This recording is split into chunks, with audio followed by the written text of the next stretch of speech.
So, Canada has found a new way to deal with that pesky overpopulation problem that Greta and Klaus Schwab have been talking about.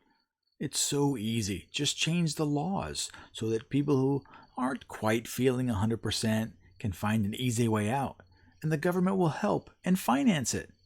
You have got to be kidding me. There's new hope tonight for Canadians suffering with intolerable pain. A bill expanding access to assisted death has received royal assent.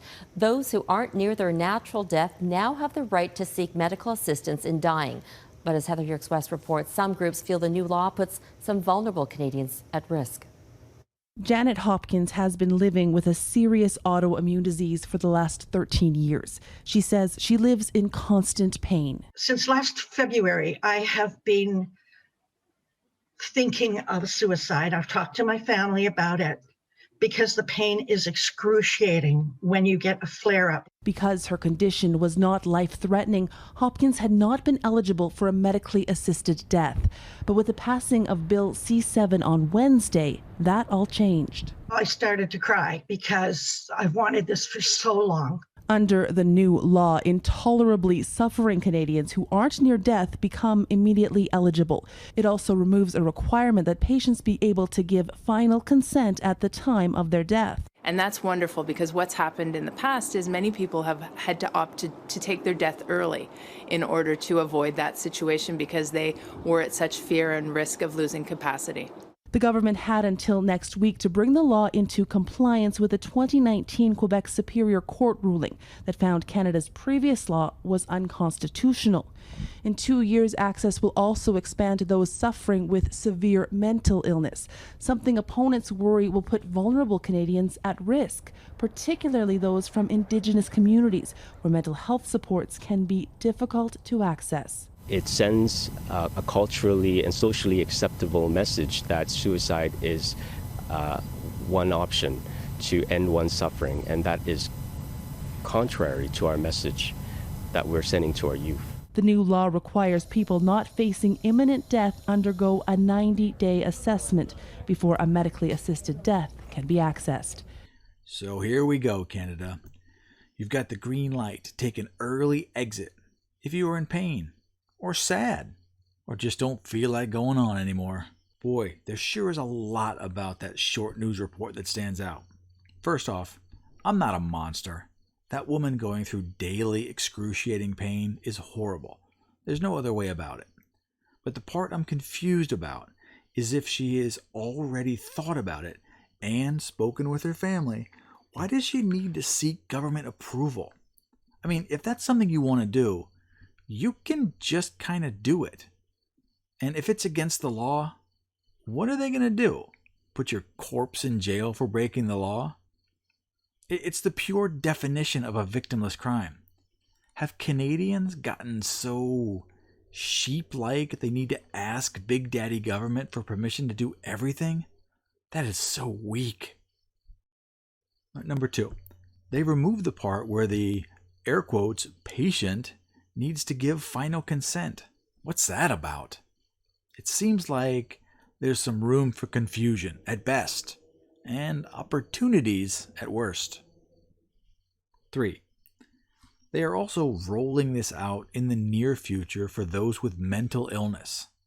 Here's where you get into that slippery slope, especially with the LGBTQ and whatever other letters they added this week. Focusing on the T part of that, studies have shown that they have a higher than average rate of self-harm. And recent studies show that number of self-harm doesn't change after affirming gender-switching surgery. These people who are self-injuring fall into the category of mental illness. Now pay attention.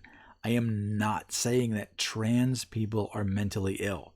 YouTube does not allow anyone to say that. So I am not saying that. Nope, not me, never. But people that are injuring themselves are not well, and they need help. I'm a little concerned of the type of help that Canada is offering these people. Now, on its face, they might be trying to do good and offer some help to people that are suffering. Seems like Jack Kevorkian was way ahead of his time. He got arrested for offering the same service. Now it's paid for with government endorsement. How times have changed. So, what do most government programs need to make sure they're successful? Well, propaganda, encouragement, and indoctrination. The part where it goes off the rails is the children's activity workbook that helps explain the process. Now they call it MADE, and it features bright colors, a childish font, and playful graphics. There's room to draw in your feelings, and you can feel better about taking out one of your friends or relatives. So, of course, I downloaded the PDF and took a look. Well, they call it MADE. That stands for Medical Assistance in Dying. And the little pamphlet goes over the basic stuff. It's very simple, definitely written for a child. But one thing jumped off the screen. The requirements. You only need to be over 18 years old and have one of these to qualify. 1. They have a serious illness, disease, or disability that hurts their body or their mind so much that it feels too hard to keep living. 2. Medicines have not been able to help their body or mind feel better. 3. There is no cure. Nothing can make the illness or disability go away, even if the person and their healthcare team have tried everything they could. Wow, feel better? If you don't feel good, you can qualify for this. Does anyone know an 18-year-old who feels a little sad and just doesn't feel like they can go on? Of course. It passes and you get over it. But in Canada, if you find the right doctor, nighty-night for you. But back to those people that are unsure about their gender, and they get pumped up with opposite-sex hormones. These will mess up your head. Obviously, not medical advice, not a medical opinion. Ask anyone who has gone through a transition like that. These hormones do all kinds of things to your body. Now, boys naturally develop testosterone when they go through puberty, and it takes years to adapt to that. You have a ridiculous sex drive, and when you get angry, you want to punch everything. Now, give an even higher amount of testosterone to a body that isn't used to it, and it's a radical change. It's hard to adjust to that, and I can understand why some people could get depressed, angry, or manic. Those emotions can look like a mental illness, and boom, you're qualified to take an early nap. Especially that community that already has a very high rate of self-harm, and the kind that is permanent.